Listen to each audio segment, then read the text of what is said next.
presidential debate ahead of this year's election between current U.S. President Joe Biden and Donald Trump has finally happened, and the world can't seem to get enough of it. I really don't know what he said at the end of that sentence. I don't think he knows what he said either. Amid the memes and punchlines, we unpacked some of the falsehoods and misleading claims made by the candidates during the debate. President Biden highlighted his administration's success in job creation, noting 15,000 new jobs and nearly 800,000 new manufacturing jobs. Data confirms this, with approximately 789,000 manufacturing jobs added in his 4-year tenure. Since January 2021, about 14.2 million jobs have been created, including recovery from the COVID-19 pandemic and new job creation beyond pre-pandemic levels. Former President Trump claimed that Biden's job creation primarily benefited illegal immigrants and was just a bounce back from the pandemic. This is misleading. While many jobs were recovered post-pandemic, there has been notable net job creation beyond that. Data shows that from February 2021 to February 2024, native-born employment rose by almost 5.7 million workers, more than the 5.1 million increase for foreign-born workers. President Joe Biden stated, quote, "I supported Roe v. Wade, which had 3 trimesters. The first time is between the woman and the doctor. The second time is between the doctor and an extreme situation. The third time is between the woman and the state." However, Biden's statement simplifies Roe v. Wade. In the first trimester, the decision to terminate a pregnancy is strictly between the woman and her physician, with no state interference. This aspect is accurate. In the second trimester, the state may regulate abortion to protect maternal health, but cannot prohibit abortions outright. Biden's mention of a, quote, extreme situation is misleading. In the third trimester, once the fetus reaches viability, the state can regulate or prohibit abortions, except when necessary to protect the woman's life or health.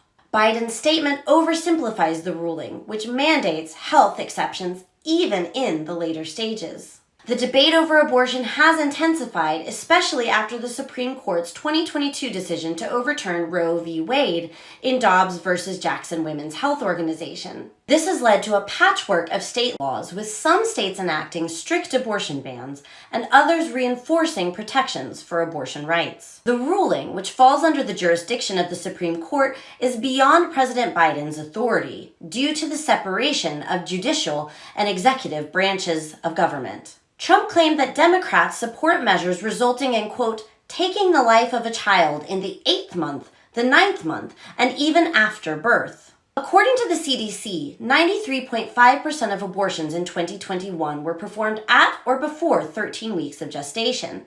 Late-term abortions, at or after 21 weeks, account for less than 1% and typically involve severe fetal anomalies or serious health risks to the mother.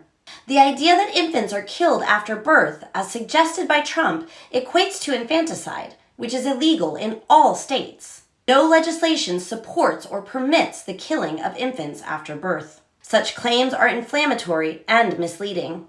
Trump claimed that Biden inherited almost no inflation and caused it to rise. Inflation has been significant during Biden's tenure, reaching multi-decade highs in 2022 at 8.5%. This can be attributed to several factors, including the COVID-19 recession. However, recent data shows inflation rates have been declining, now closer to pre-pandemic levels, around 3%.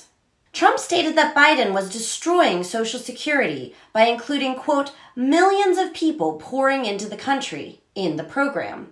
However, undocumented immigrants are not legally permitted to receive Social Security benefits. Trump also claimed that Biden had, quote, allowed 18 million people into the U.S. during his presidency. An April 2024 report from the Department of Homeland Security estimated the unauthorized immigrant population at around 11 million in 2022. In 2023, there were about 2 million illegal crossings at the U.S.-Mexico border, down from 2.2 million in 2022. Biden claimed Trump had referred to white nationalist protesters at a 2017 rally in Charlottesville, Virginia as, quote, fine people. Trump countered that the story had been debunked everywhere. A few days after the Charlottesville rally in 2017, Trump did say of attendees that there were, quote, people that were very fine people on both sides. However, he also said that, quote, you had some very bad people in that group, and that the neo-Nazis and the white nationalists, quote, should be condemned totally, clarifying that there had been, quote, many people in that group other than neo-Nazis and white nationalists.